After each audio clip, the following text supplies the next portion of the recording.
Ramona the Pest by Beverly Cleary.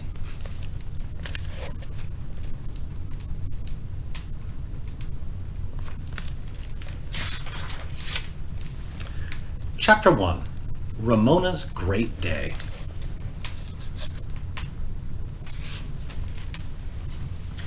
I am not a pest, Ramona Quimby told her big sister Beezus. Then stop acting like a pest, said Beezus, whose real name was Beatrice. She was standing by the front window, waiting for her friend Mary Jane to walk to school with her. I'm not acting like a pest, I'm singing and skipping, said Ramona, who had only recently learned to skip with both feet. Ramona did not think she was a pest. No matter what others said, she never thought she was a pest. People who called her a pest were always bigger, so they could be unfair. Ramona went on with her singing and skipping. This is a great day, great day, great day, she sang, and to Ramona, who was feeling grown up in a dress instead of play clothes, this was a great day, the greatest day of her whole life. No longer would she have to sit on her tricycle watching Beezus and Henry Huggins and the rest of the boys and girls in the neighborhood go off to school. Today, she was going to school, too. Today, she was going to learn to read and write and do all the things that would help her catch up with Beezus.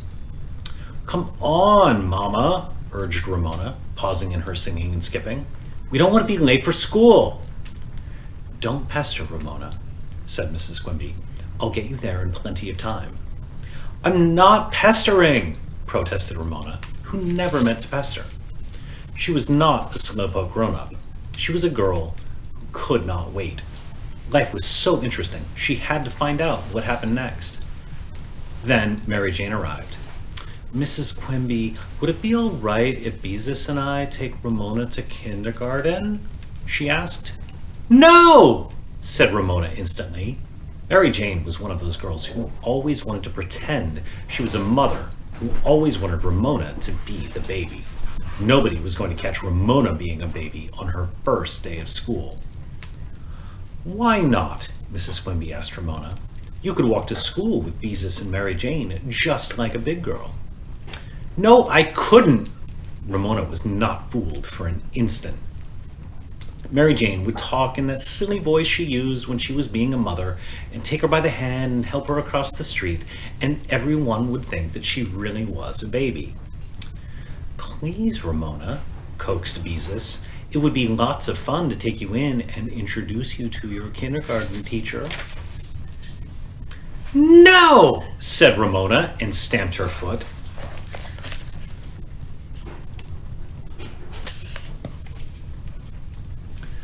Beezus and Mary Jane might have fun, but she wouldn't. Nobody but a genuine grown-up was going to take her to school. If she had to, she would make a great big noisy fuss, and when Ramona made a great big noisy fuss, she usually got her own way. Great big noisy fusses were often necessary when a girl was the youngest member of the family and the youngest person on her block. All right, Ramona, said Mrs. Quimby. Don't make a great big noisy fuss. If that's the way you feel about it, you don't have to walk with the girls. I'll take you.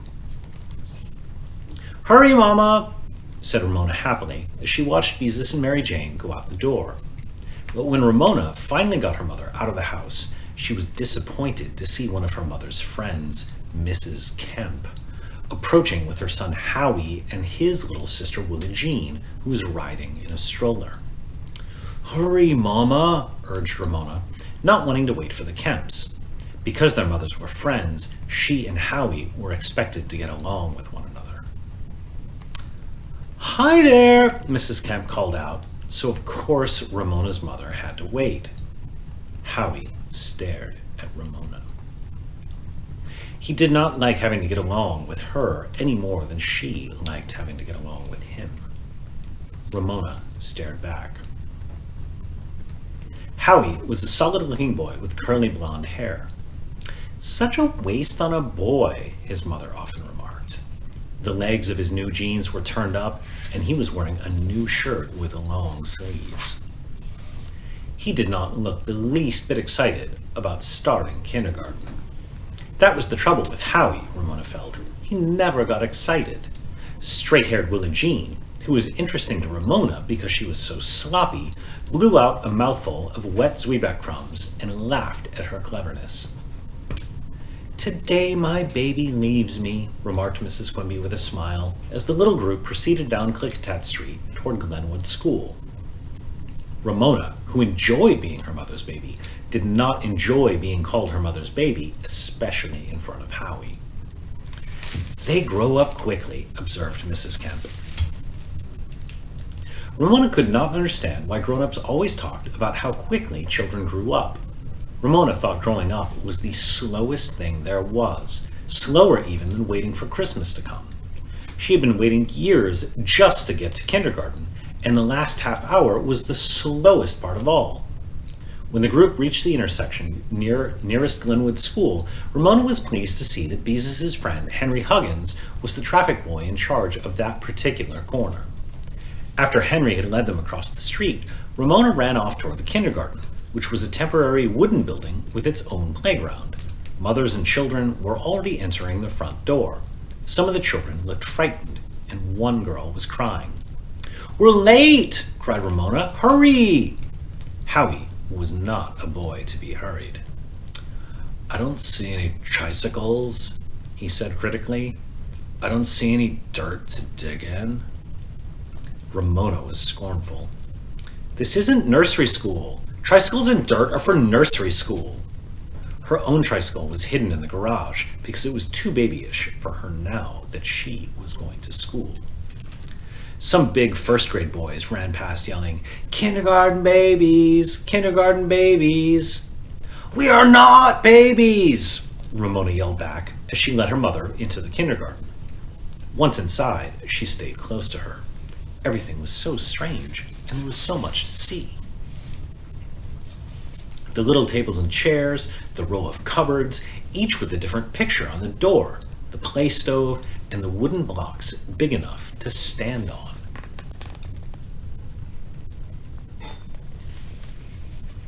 The teacher, who was new to Glenwood School, turned out to be so young and pretty she could not have been a grown-up very long. It was rumored she had never taught school before. "Hello, Ramona. My name is Miss Binny," she said, speaking each syllable distinctly as she pinned Ramona's name to her dress. "I am so glad you have come to kindergarten." Then she took Ramona by the hand and led her to one of the little tables and chairs. "Sit here for the present," she said with a smile. A present, thought Ramona, and knew at once she was going to like Miss Binny. "Goodbye, Ramona," said Mrs. Quimby. "Be a good girl." As she watched her mother walk out the door, Ramona decided school was going to be even better than she hoped. Nobody had told her she was going to get a present the very first day. What kind of present could it be, she wondered, trying to remember if Beezus had ever been given a present by her teacher. Ramona listened carefully while Miss Binny showed Howie to a table, but all her teacher said was, "Howie, I would like you to sit here." Well, thought Ramona, not everyone is going to get a present, so Miss Binny must like me best. Ramona watched and listened as the other boys and girls arrived, but Miss Binny did not tell anyone else he was going to get a present if he sat in a certain chair. Ramona wondered if her present would be wrapped in fancy paper and tied with a ribbon like a birthday present. She hoped so. As Ramona sat waiting for her present, she watched the other children being introduced to Miss Binny by their mothers. She found 2 members of the morning kindergarten especially interesting. One was a boy named Davy, who was small, thin, and eager. He was the only boy in the class in short pants, and Ramona liked him at once. She liked him so much, she decided she would like to kiss him. The other interesting person was a big girl named Susan. Susan's hair looked like the hair on the girls in the pictures of the old-fashioned stories Beezus liked to read. It was reddish-brown and hung in curls like springs that touched her shoulders and bounced as she walked. Ramona had never seen such curls before. All the curly-haired girls she knew wore their hair short. Ramona put her hand to her own short straight hair, which was an ordinary brown, and longed to touch that bright springy hair. She longed to stretch one of those curls and watch it spring back. Boing, thought Ramona, making a mental noise like a spring on a television cartoon and wishing for thick, springy, boingy boing hair like Susan's. Howie interrupted Ramona's admiration of Susan's hair. "How soon do you think we get to go out and play?" he asked. "Maybe after Miss Binny gives me the present," Ramona answered. "She said she was going to give me one." "How come she's going to give you a present?" Howie wanted to know. "She didn't say anything about giving me a present." "Maybe she likes me best," said Ramona. This news did not make Howie happy. He turned to the next boy and said, "She's going to get a present." Ramona wondered how long she would have to sit there to get the present. If only Miss Binny understood how hard waiting was for her. When the last child had been welcomed and the last tearful mother had departed, Miss Binny gave a little talk about the rules of kindergarten and showed the class the door that led to the bathroom. Next, she assigned each person a little cupboard. Ramona's cupboard had a picture of a yellow duck on the door, and Howie's had a green frog. Miss Binny explained that their hooks in the cloakroom were marked with the same pictures. Then she asked the class to follow her quietly into the cloakroom to find their hooks. Difficult though waiting was for her, Ramona did not budge. Miss Binny had not told her to get up and go into the cloakroom for her present. She had told her to sit for the present, and Ramona was going to sit until she got it. She would sit as if she were glued to the chair.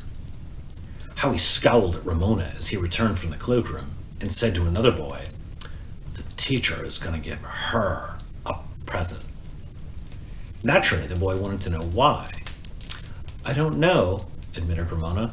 "She told me if I sat here, I would get a present. I guess she likes me best." By the time Miss Binny returned from the cloakroom, word had spread around the classroom that Ramona was going to get a present. Next, Miss Binny taught the class the words of a puzzling song about the Donzerly Light, which Ramona did not understand because she did not know what a donzer was. "Oh, say, can you see by the Donzerly Light," sang Miss Binny, and Ramona decided that a donzer was another word for lamp. When Miss Binny had gone over the song several times, she asked the class to stand and sing it with her. Ramona did not budge. Neither did Howie and some of the others, and Ramona knew they were hoping for a present too. Copycats, she thought. "Stand up straight, like good Americans," said Miss Binny so firmly that Howie and the others reluctantly stood up. Ramona decided she would have to be a good American, sitting down. "Ramona," said Miss Binny, "aren't you going to stand with the rest of us?" Ramona thought quickly. Maybe the question was some kind of test, like a test in a fairy tale. Maybe Miss Binny was testing her to see if she could get her out of her seat. If she failed the test, she would not get the present. "I can't," said Ramona. Miss Binny looked puzzled, but she did not insist that Ramona stand while she led the class through the Donzer song. Ramona sang along with the others and hoped that her present came next, but when the song ended, Miss Binny made no mention of the present. Instead, she picked up a book. Ramona decided that at last the time had come to learn to read. Miss Binny stood in front of her class and began to read aloud from Mike Milligan and His Steam Shovel, a book that was a favorite of Ramona's because, unlike so many books for her age, it was neither quiet and sleepy nor sweet and pretty. Ramona, pretending she was glued to her chair, enjoyed hearing the story again and listened quietly with the rest of the kindergarten to the story of Mike Milligan's old-fashioned steam shovel, which proved its worth by digging the basement for the new town hall of Poppersville in a single day beginning at dawn and ending as the sun went down. As Ramona listened, a question came into her mind, a question that had often puzzled her about the books that were read to her. Somehow, books always left out one of the most important things anyone would want to know. Now that Ramona was in school, and school was a place for learning, perhaps Miss Binney could answer the question. Ramona waited quietly until her teacher had finished the story, and then she raised her hand the way Miss Binney had told the class they should raise their hands when they wanted to speak at school. Joey, who did not remember to raise his hand, spoke out, "That's a good book." Miss Binney smiled at Ramona and said, "I like the way Ramona remembers to raise her hand when she has something to say. Yes, Ramona?" Ramona's hopes soared. Her teacher had smiled at her. "Miss Binney, I want to know, how did Mike Mulligan go to the bathroom when he was digging the basement of the town hall?" Miss Binney's smile seemed to last longer than smiles usually last.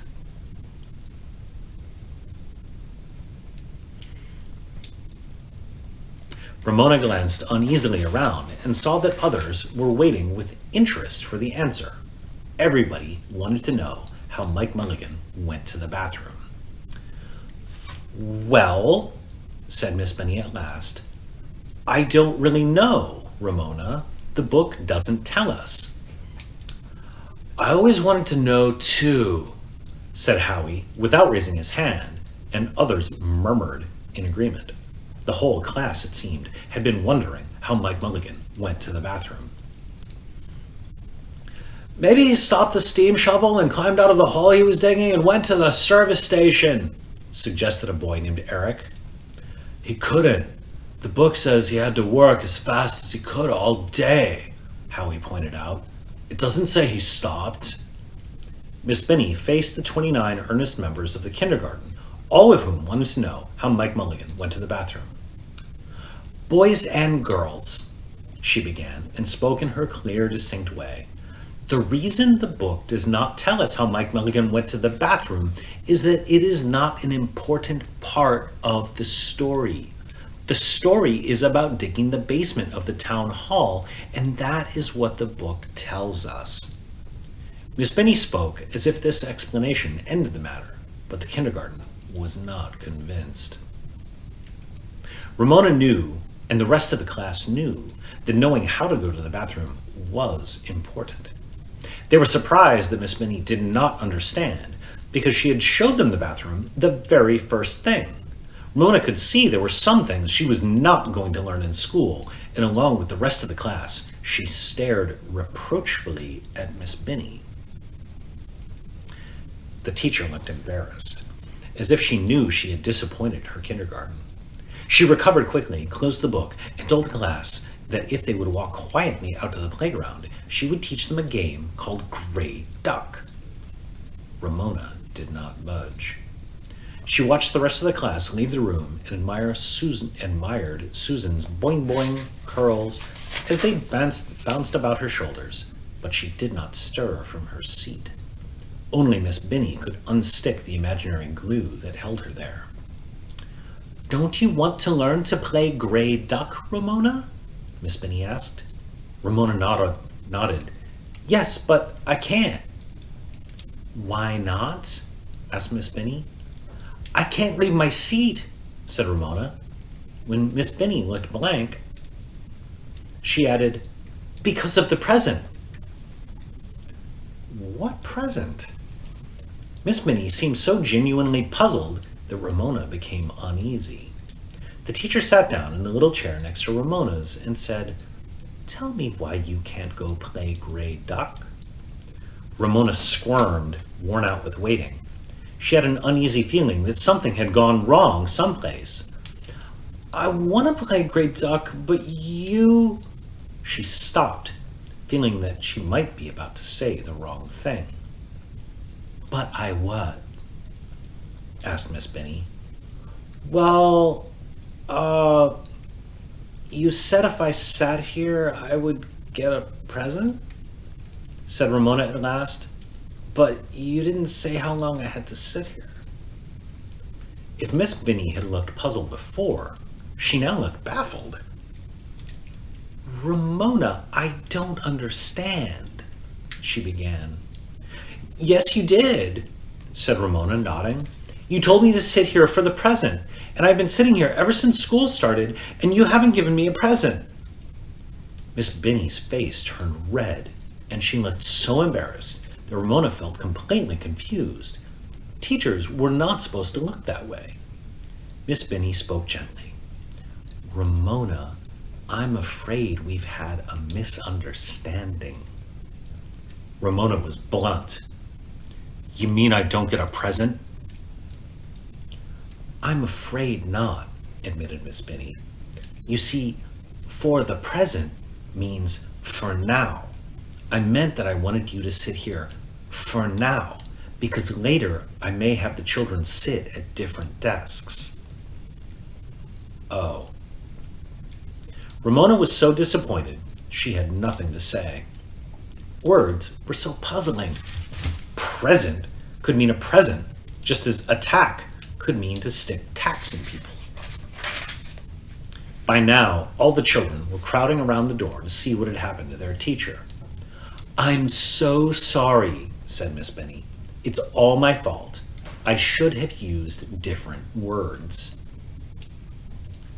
That's all right, said Ramona, ashamed to have the class see she was not going to get a present after all. All right, class, said Miss Binny briskly. Let's go outside and play Gray Duck. You too, Ramona. Gray Duck turned out to be an easy game, and Ramona's spirits recovered quickly from her disappointment. The class formed a circle, and the person who was it tagged someone who had to chase him around the circle. If it was caught before he got back to the empty space in the circle, he had to go in the center of the circle, which was called the mush pot, and the person who caught him became it.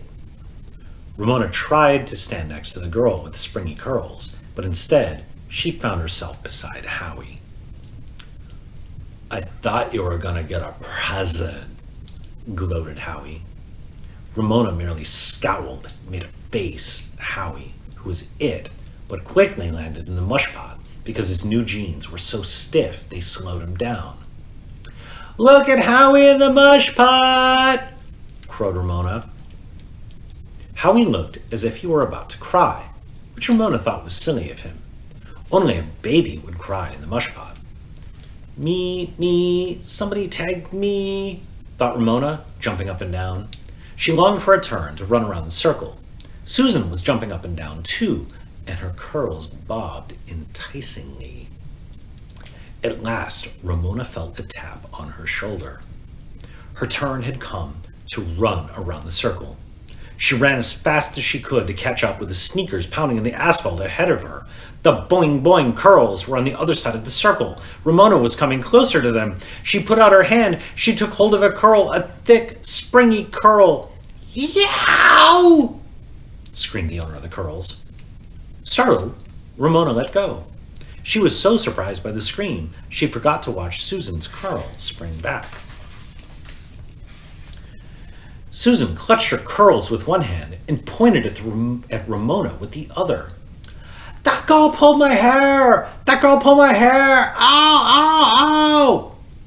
Ramona felt that Susan did not have to be so touchy. She had not meant to hurt her. She only wanted to touch that beautiful springy hair that was so different from her own straight brown hair. Ow, ow, ow! Shrieked Susan, the center of everyone's attention.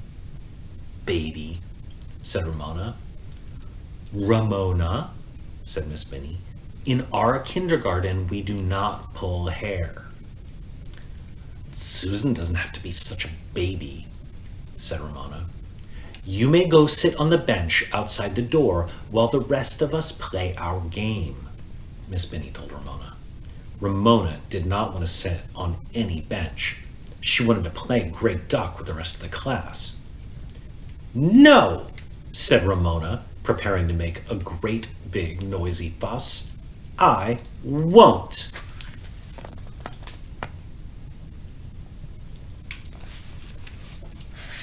Susan stopped shrieking.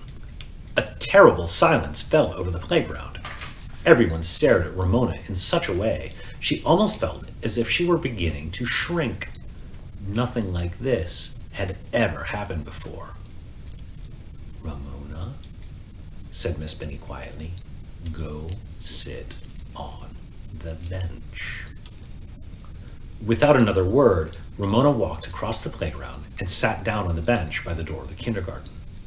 The game of gray duck continued without her, but the class had not forgotten her. Howie grinned in her direction. Susan continued to look injured. Some laughed and pointed at Ramona. Others, particularly Davy, looked worried, as if they had not known such terrible punishment could be given in kindergarten. Ramona swung her feet and pretended to be watching some workmen who were building a new market across the street. In spite of the misunderstanding about the present, she wanted so much to be loved by her pretty new teacher. Tears came into Ramona's eyes, but she would not cry. Nobody was going to call Ramona Quimby a crybaby. Never. Next door to the kindergarten, two little girls, about 2 and 4 years old, peered sullenly through the fence at Ramona. "See that girl?" said the older girl to her little sister. "She's sitting there because she's been bad." The 2-year-old looked awed to be in the presence of such wickedness. Ramona stared at the ground. She felt so ashamed. When the game ended, the class filed past Ramona into the kindergarten. "You may come in now, Ramona," said Miss Benny pleasantly. Ramona slid off the bench and followed the others. Even though she was not loved, she was forgiven, and that helped. She hoped that learning to read and write came next. Inside, Miss Benny announced that the time had come to rest. This news was another disappointment to Ramona, who felt that anyone who went to kindergarten was too old to rest. Miss Benny gave each child a mat on which there was a picture that matched the picture on his cupboard door and told him where to spread his mat on the floor. When all 29 children were lying down, they did not rest. They popped up to see what the others were doing. They wiggled, they whispered, they coughed, they asked, "How much longer do we have to rest?" Said Miss Benny in a soft, quiet, sleepy voice. "The person who rests most quietly will get to be the wake-up fairy." "What's the wake-up fairy?" demanded Howie, bobbing up. Whispered Miss Benny. "The wake-up fairy tiptoes around and wakes up the class with a magic wand. Whoever is the fairy wakes up the quietest resters first." Ramona made up her mind that she would get to be the wake-up fairy, and then Miss Benny would know she was not so bad after all. She lay flat on her back, with her hands tight to her sides. The mat was thin, and the floor was hard, but Ramona did not wiggle. She was sure she must be the best rester in the class, because she could hear others squirming around on their mats. Just to show Miss Benny she really and truly was resting, she gave one little snore. Not a loud snore, but a delicate snore, to prove what a good rester she was.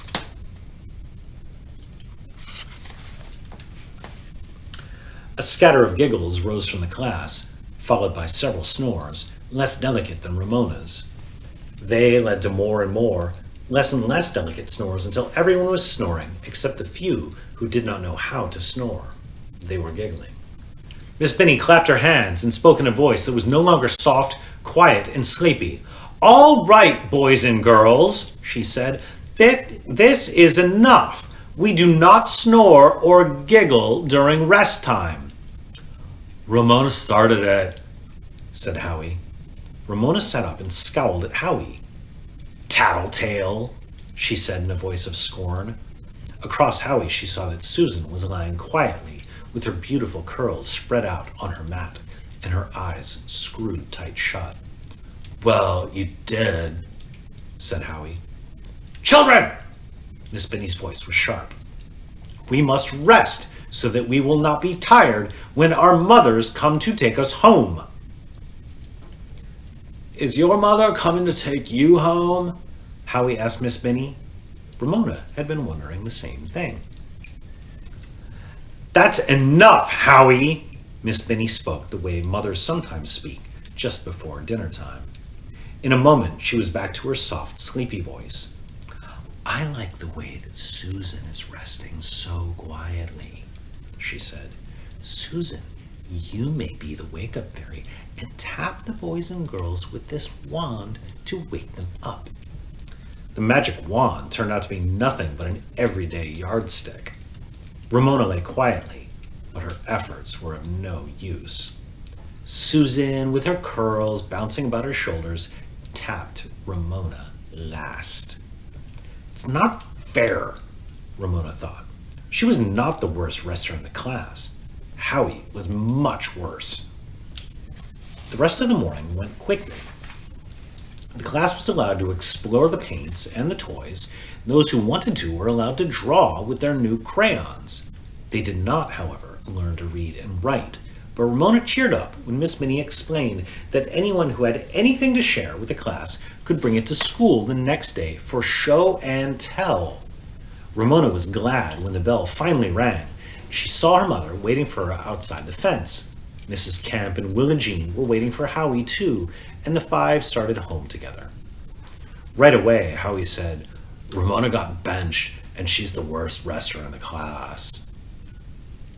After all that had happened that morning, Ramona found this too much. "Why don't you shut up?"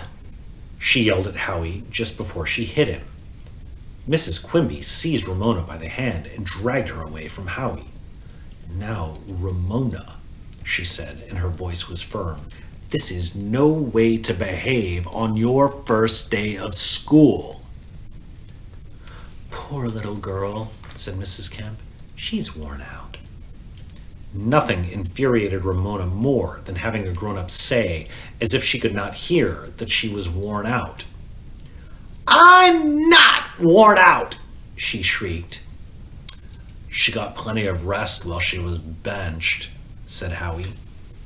"Now, Howie, you stay out of this," said Mrs. Kemp. Then, to change the subject, she asked her son, "How do you like kindergarten?" "Oh, I guess it's all right," said Howie without enthusiasm. "They don't have any dirt to dig in or tricycles to ride." "And what about you, Ramona?" asked Mrs. Quimby. "Did you like kindergarten?" Ramona considered. Kindergarten had not turned out as she had expected. Still, even though she had not been given a present, and Miss Benny did not love her, she had liked being with boys and girls her own age. She liked singing the song about the Donzer and having her own little cupboard.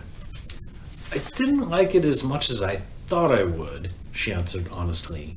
"But maybe it will get better when we have show and tell."